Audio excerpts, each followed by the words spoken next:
All right, folks. So a reconciliation bill is the only way to keep our military great and our democracy indestructible. That's the subject of the writ. The next fight in the Iran war is likely going to be the Pentagon's request for $200 billion to keep our military in tip-top shape, not only to complete the mission in Iran, but also to maintain President Trump's policy of peace through strength.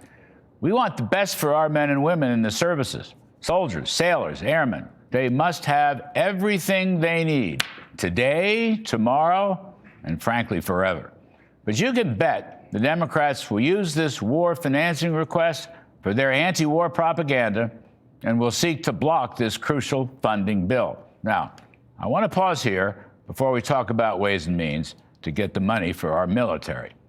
We should not forget the chilling narrative brought back by Special Envoy to the Middle East, Steve Witkoff, after the last set of talks with Iran. Essentially, the Iranians were bragging to Witkoff and his partner, Mr. Jared Kushner, that they had 450 kilograms of 60% enriched uranium. Right there, that ended the talks because they would never give it up. They were bragging about it. But here's the point. When you're at 60% enrichment, you can bring that to 90% in 7 to 10 days, according to Mr. Witkoff and many other experts. And the 460 kilograms of enriched uranium would be enough to create 11 nuclear bombs. That's how close Iran is.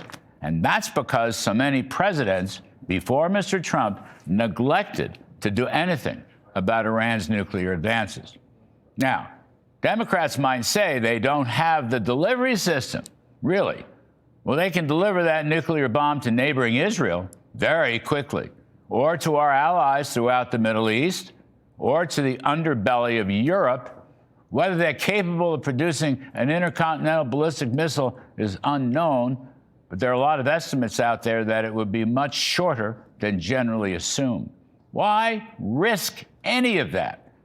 And of course, we are seeing Iran using shorter-term missiles against oil and gas-producing countries right next door, or bottling up the Strait of Hormuz, threatening the global economy.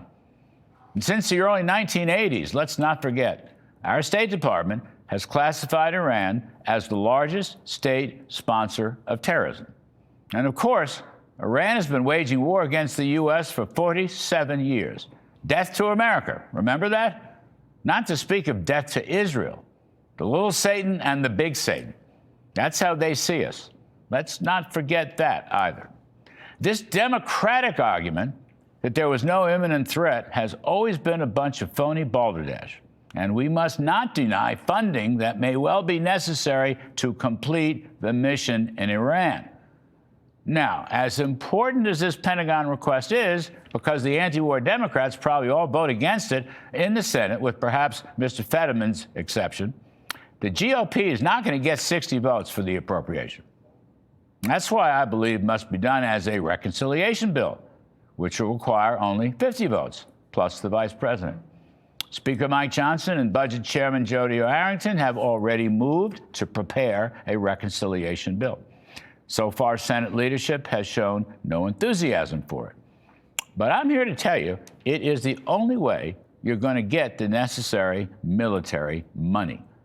And the GOP will have to put its nose to the grindstone, just like it did about a year ago, and put together a great reconciliation bill. There'll be spending offsets, waste, fraud, and abuse cutbacks, plenty of room for some entitlement reforms, perhaps even some supply-side pro-growth tax reforms.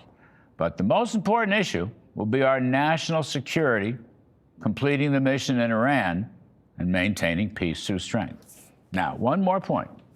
The all-important Save America voting rights bill, which frankly is not going to get 60 votes in the Senate for passage, can be inserted into a reconciliation package, or at least we should try.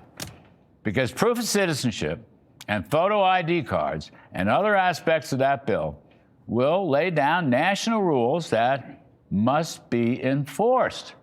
And that's going to require money.